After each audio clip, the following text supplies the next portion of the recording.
መጽሐፈ ሩት ምዕራፍ 1 እንዲህም ሆነ፣ መሳፍንት ይፈርዱ በነበረ ጊዜ በአገሩ ላይ ራብ ሆነ። አንድ ሰውም ከሚስቱና ከሁለቱ ልጆቹ ጋር በሞዓብ ሊቀመጥ ከቤተልሔም ይሁዳ ተነስቶ ሄደ። የሰውየውም ስም አቢሜሌክ፣ የሚስቱም ስም ኑኃሚን፣ የሁለቱም ልጆቹ ስም መሐሎንና ኬሌዎን ነበረ። የቤተልሔም ይሁዳም የኤፍራታ ሰዎች ነበሩ።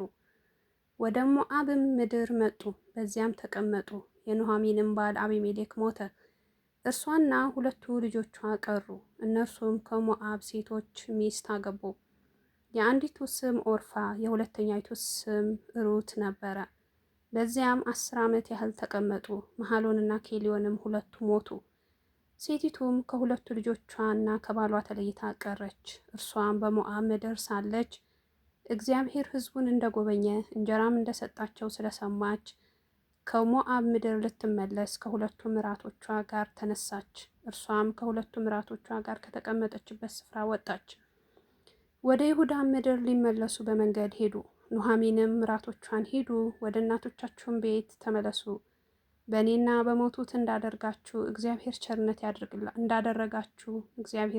ያድርግላችሁ፣ እግዚአብሔር በየባላችሁ ቤት እረፍት ይስጣችሁ አለቻቸው። ሳመቻቸውም፣ ድምፃቸውንም ከፍ አድርገው አለቀሱ። እነርሱም ከአንቺ ጋር ወደ ሕዝብሽ እንመለሳለን አሏት። ኑኃሚንም አለች፣ ልጆቼ ሆይ ተመለሱ፣ ለምንስ ከኔ ጋር ትሄዳላችሁ? ባሎቻችሁ የሚሆኑ ልጆች በሆዴ አሉኝን? ልጆች ሆይ ተመለሱ፣ ባል ለማግባት አርጅቻለሁና ሂዱ። ተስፋ አለኝ ብል ዛሬ ሌሊት ስንኳ ባል ባገባ ወንዶች ልጆች በወልድ እነርሱ እስኪያድጉ ድረስ ትቆያላችሁን? ስለ እነርሱስ ባል ማግባት ትተዋላችሁን? ልጆች ሆይ እንዲህ አይደለም፣ የእግዚአብሔር እጅ በእኔ ወጥቷልና ከእናንተ የተነሳ እጅግ ተመርሬያለሁና። ድምፃቸውንም ከፍ አድርገው እንደገና አለቀሱ።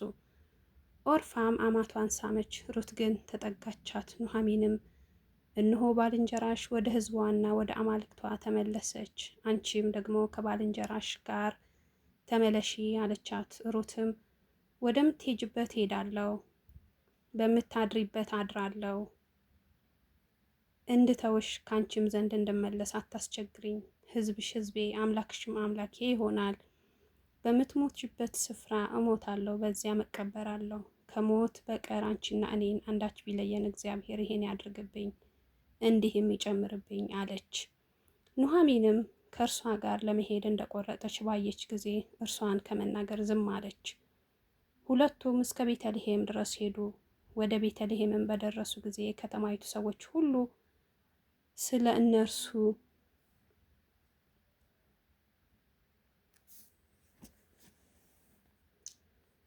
ስለ እነርሱ ይህች ኑኃሚን ናትን እያሉ ተንጫጩ። እርሷም ሁሉን የሚችል አምላክ አስመርሮኛልና ማራ በሉኝ እንጂ ኑኃሚን አትበሉኝ። በሙላት ወጣሁ፣ እግዚአብሔርም ወደ ቤቴ ባዶዬን መለሰኝ። እግዚአብሔር አዋርዶኛልና ሁሉንም የሚችል አምላክ አስጨንቆኛልና ኑኃሚን ለምን ትሉኛላችሁ? አለቻቸው።